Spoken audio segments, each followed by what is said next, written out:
ngaha twibukanye ko ingorane nyamukuru iri muri ayo mabohero ubwa mbere bwo bwihagaze ku bitigiri vy'umurengera, aho bivuga ko bageze leta yiyemerera ko igeze ku bitigiri vy'amajana 3% y'ubushobozi ayo mabohero yari afise mu vyo kwakira abaza kuhapfungirwa.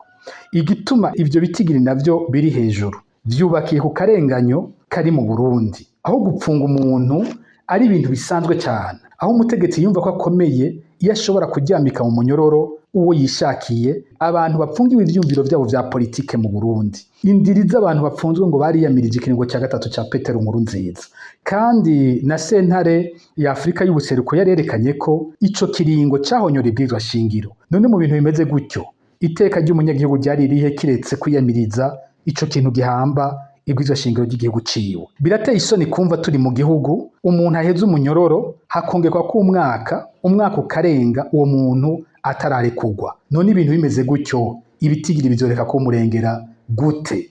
Aha kandi nibutse ko mu bantu bapfunzwe mu mabohero y'u Burundi abarenga kure 50% ari abantu bapfunzwe ivy'agateganyo. Ni ukuvuga atacaha na kimwe baragirizwa, ni ukuvuga ko batarashobora kwiregura cyangwa amasentare ngo ashobore kubashirako icaha biboneka ico bapfungiwe. Ubundi amabohero yaragenewe abo bantu bafise icaha, ariko amabohero ntagenewe abere. Ibintu vyobaye byumvikana iyaba abariko barakurikiranwa kw'ivyaha bataraciga urubanza aribo bake cyane mu minyororo, ariko mu gihe abantu bitwa ko bakera aribo benshi, umuntu aca yumva ko abantu benshi bapfungwa ku kabonero n'akarenganyo. Tumaze iminsi twumva umushikiranganje w'ubutungane we nyene atanga amategeko y'ingene abantu bogabanuka mu minyororo, ariko izo ngingo ntizishigwe mu ngiro. Ku ruhande rumwe umuntu ashobora kwibaza ko ari vya bindi vyo mu butegetsi bw'u Burundi umenga ni babugabo bwigaba, umwe wese aba afise abo yumvira, hakaba amategeko avugwa n'uteza kuyafata, ariko hakaba yandi mategeko aca mu zindi nzira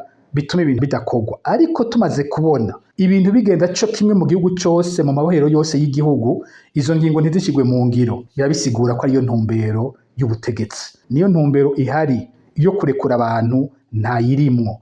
Aha rero ibiriko bibera mu mabohero nico kimenyetso kitabesha c'agaciro ubutegetsi bwa Evariste Ndayishimiye baha ubuzima bw'umuntu.